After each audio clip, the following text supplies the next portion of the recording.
Welcome, Fright Night Vault listeners. Subscribe to the vault and never walk alone again. Tonight's story, Abandoned Church Encounter, Shadow Figure Seen Behind the Altar, starts now. I told myself I was only there for the books. The county had stripped the power a week earlier, so I parked on the shoulder and climbed with a flashlight, boots slick with leaf mold. The hill kept the air colder than the road. You could taste stone and old incense before the church even appeared. When the nave finally rose out of the trees, a black shape with a steeple like a finger pressed to the sky, the wind seemed to stop just long enough to hear my key in the lock. Inside, the beam found dust like falling snow. Pews sat in obedient rows under a sagging choir loft. The stained glass didn't glow anymore. It brooded, panes gone dull and veined with spider cracks. I swept the light to the front and saw the altar.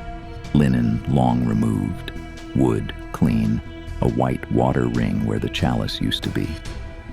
My breath fogged, then kept fogging.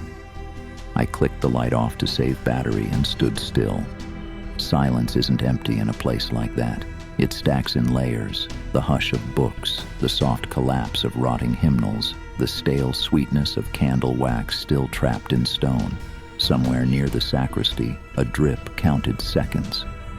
I told myself it was a pipe. I set my phone to record and laid it on the pew armrest, facing the chancel for documentation.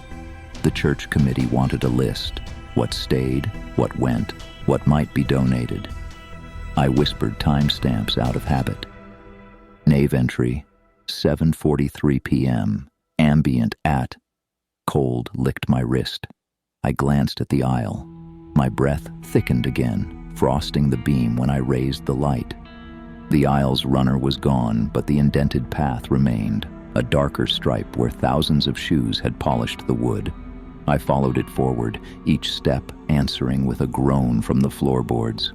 The cold gathered at the rail, a deliberate sealing to the warmth from my coat. I leaned the flashlight against a hymn board and let it spill its cone into the sanctuary. Smell shifted. Not mold this time. Something cleaner, thinner, like snuffed wicks and iron. I thought of the last vigil, the way the parish had left the candles to drown in their own wax when the building closed.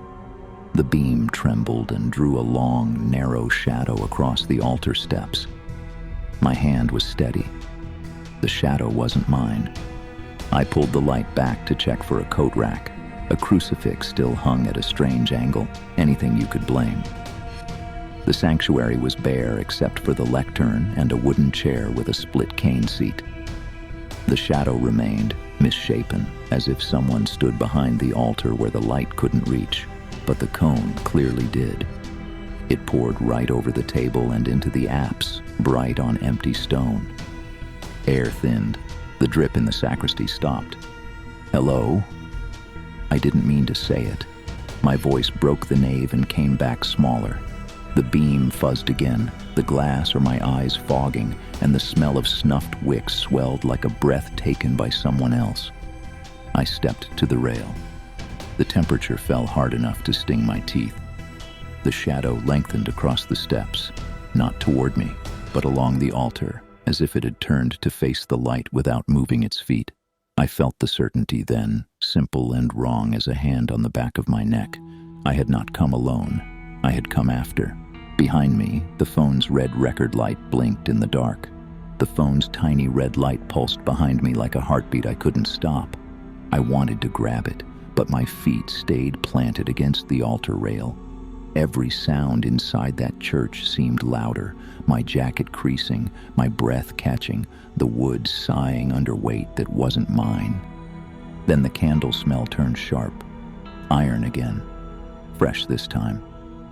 It prickled in my nose the way blood does before you see it. I swept the light over the pews, across the door, up the cracked plaster walls. Nothing. But when I turned it back toward the altar, the beam didn't hit the far wall anymore. Something darker absorbed it, a tall outline rising just beyond the altar table. No edges, no features, just a shape dense enough to eat the light around it. The moment I looked straight at it, the flashlight dimmed, as if the batteries had collapsed inside the casing. My instincts screamed to move, but the air had weight. Like the nave itself was pressing inward, trapping everything in a thick hush. The silence broke with a single sound, a faint scrape of wood on stone, as if the chair behind the lectern had been pulled an inch across the floor. I tried to tell myself it was settling, that buildings shift, timbers creak. But the scrape came again, slower, longer, and then stopped. The figure hadn't moved, yet the light now caught a shine near where a face would be. Not eyes, nothing human, but something reflective, slick, like wet stone under a flashlight. My pulse was everywhere at once. I backed toward the pews, keeping the light raised. The phone screen glowed faintly now, still recording. Then, in the playback monitor reflection, not in the beam, not in front of me, I saw the figure step sideways from the altar. No footfalls, no sound, just a shift in darkness, mirrored cleanly on the glass. I turned. Nothing. Turned back. It was closer in the reflection. The cold hit again, sweeping down the aisle like wind without origin. My flashlight flickered out entirely. In the pitch black, something breathed. A single steady inhale that did not belong to me. And somewhere in that darkness, just behind the altar rail, a whisper formed, faint, syllables blurred. "Leave it." Then wood snapped, loud and final, as though a pew had split down the center. The recording light blinked once more and shut off. The blackout was total. Not the kind your eyes adjust to, but the kind that eats sight whole. I fumbled for the phone by feel, fingers brushing cold varnish, splinters, stone. When I found it, the screen refused to wake. The casing was warm, though, too warm, as if it had been pressed against skin. Then came the sound, not the whisper this time. This was slower, heavier, cloth dragging against stone, followed by a soft thud like a knee lowering to the floor. It was kneeling. The realization came as simple as breath. Something on the other side of that rail had taken the posture of prayer. My flashlight flickered back to life, weak and trembling. The beam reached only a few feet before stopping dead on the altar steps. The air shimmered there, a faint heat distortion, rising and falling with each breath it took. I stepped forward once. The shadow lifted its head. Its face, if you could call it that, was a hollow oval, deeper than black, outlined in the thinnest veins of pale blue light. Where a mouth should have been, the stone wall behind it bled through, bending like reflection in moving water. Then the whisper came again, not in my ears, but inside the light. Every flicker carried a syllable: "Leave it." The altar stays. I stumbled back, caught the corner of a pew, and the beam skittered across the ceiling, revealing dozens of faint, finger-shaped smudges on the plaster, like soot handprints reaching down from above. The shadow rose. The smudges moved. Every print began to lengthen, stretching, pulling, descending toward the floor. It wasn't just one figure anymore. The whole nave filled with those same silhouettes, leaking from the walls like smoke solidifying into limbs. The sound of prayer filled the church. Not words, but the rhythm of mouths moving.